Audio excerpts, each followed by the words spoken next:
وزیر اعظم کے مشیر امیر مقام کا کہنا ہے کہ عمران خان کے طالب علمی کے دوست محمد طاہر عمرزئی تحریک انصاف کے ٹکٹ پر الیکشن بھی لڑے۔ طاہر عمرزئی خیبر پختونخوا کے صوبائی صدر سمیت دیگر اہم عہدوں پر بھی رہ چکے ہیں۔ وزیر اعظم کے مشیر امیر مقام کا پشاور پریس کلب میں پریس کانفرنس سے خطاب کرتے ہوئے کہنا تھا کہ عمران خان نے تحریک انصاف کے ایک اور بانی کو کھو دیا ہے۔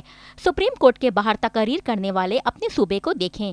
آئندہ الیکشن کمیشن تک پرویز خٹک بھی تحریک انصاف کو چھوڑ دیں گے۔ وزیر اعظم کے مشیر امیر مقام کا کہنا تھا کہ تحریک انصاف کے نظریاتی کارکن سمیت صوبے کے ادارے عمران خان کے خلاف گواہی دے رہے ہیں۔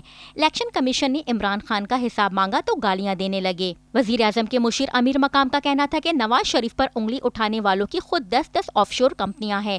خان صاحب، وزیر اعظم کی کرسی لگن اور جدوجہد سے ملتی ہے۔ اس موقع پر تحریک انصاف میں شامل ہونے والے رہنما محمد طاہر عمرزئی کا کہنا تھا کہ عمران خان نے خیبر پختونخوا کے لوگوں کا استعمال کیا، تحریک انصاف میں پرویز خٹک کو میں لایا تھا۔